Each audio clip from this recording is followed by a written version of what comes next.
Now, more numbers out today. Factory orders are down, but car sales are actually up. And Janet Yellen goes before a congressional finance committee to discuss Fed policy and the economy.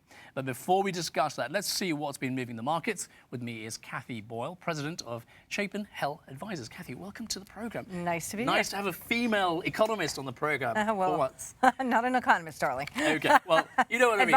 Advisor. Let's talk about the markets. What's been moving the markets today, in your opinion? Well, you know what? It's greed or fear. Right now, it's greed. You know, it's running up. We've made a big comeback from the downturn in August and September.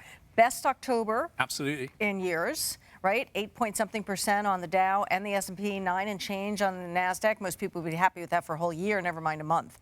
But it's really, we're getting to the overbought status. However, if if the S&P stays up in this range and doesn't break below another 50 points, say, from here, probably going up. Continue to go up. The trend is up at this point. Okay, what's in your opinion, what's been really buoying the market? Any particular? It's really about the Fed again. It's really we're still onto the sugar high. You know, it's credit that's quantitative easing across the world.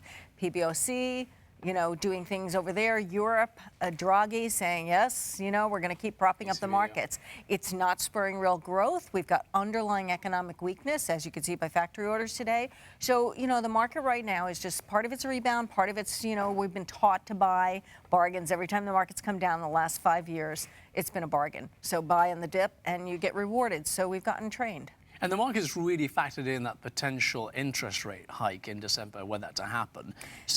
Sorry, go on. Yeah, well, we're not now. At this point, it's a very low probability. It's less than 30% that the Fed's going to raise in December, despite what they're saying. Now you're seeing the predictions come in, and we're starting to see the numbers go up for March of 2016. So a lot of people think the Fed can't, because remember, the Fed is terrified of deflation.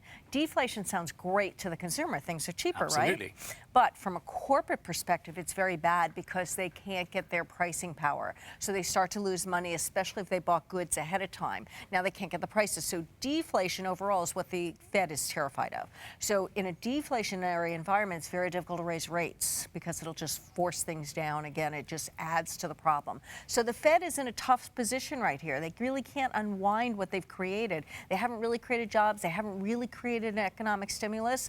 They've just made it very easy for a lot of hedge funds, a lot of Wall Street people to get rich. Well, let's talk about who is to actually take the credit for what we see is effectively an underlying relatively successful economy. And in terms, is it the investor? Are we talking about the consumer? Is it the government? Is it the Fed?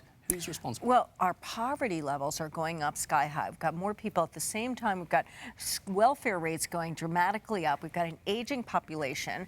BCA just came out with a report the other day saying, I forgot the title of it, very clever, like time is up or something along that lines, basically saying the consumer is going to be going downhill in the U.S. because we've got an aging demographic, got baby boomers. How many of your friends have said, I don't really need the 6-bedroom house any longer. We're going to go to a condo, or we're going to go down to Myrtle Beach, or we're going to go someplace other than the big house that they raise the kids. The other problem is we have 60% of 25-year-olds living at home and 30% of 30-year-olds still living at home. They're not buying homes. They're not getting married. They're not having kids. So the production, the consumer is not really there. And we've got an aging population. So where you can make money is probably on healthcare.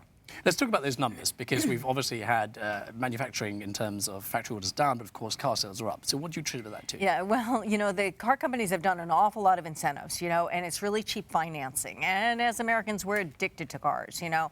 Not me. I have an old car. I have a lot of dogs, so there's dog drool on the windows. But the average person leases a car, gets a new one, and there's a lot of incentives to move that. Also, light trucks are going up, which you wouldn't think would make sense. But with this oil coming down, a lot of people are not as concerned. So car sales, they're at record highs again. We're looking at, we had 10.4 million down in 08, and we're probably going to hit 18 million this year. Wow, gosh. So 80% increase in just 5 years. That's significant. Any movement on the hedge funds? We talked about that earlier. Well, you know, the hedge funds, some of them, like Bill Ackman, Pershing, has been hit. You know, a lot of hedge funds own the same stocks. And Valeant Pharmaceuticals has been in the news since August. It's had a dramatic fall. It's one of the top 10 positions in an awful lot of hedge funds. So Pershing has actually a negative 19% return year to date. And he's a $15 billion fund, so there's going to be other funds like this. You know, they've been struggling to make it, and part of what happens is the elephants try to get out the door at the same time, and the door crashes down. So that's what's happened with some of these pharmaceutical stocks. Okay, very quickly, if you can wrap up for us, what do you think the Congressional Committee on Finance will discuss with Janet Yellen in terms of... You know, they're going to say, you know, is the Fed at the helm? Are these regulations really being forced? Are the banks too big to fail? You know, did we make a mistake in bailing them out, et cetera, et cetera? Great. Kathy, listen, thanks so much for the Great to be analysis. here. I appreciate it. Thank you. Well, just ahead, pipeline politics and Activision swallows Candy Crush. We'll be right back.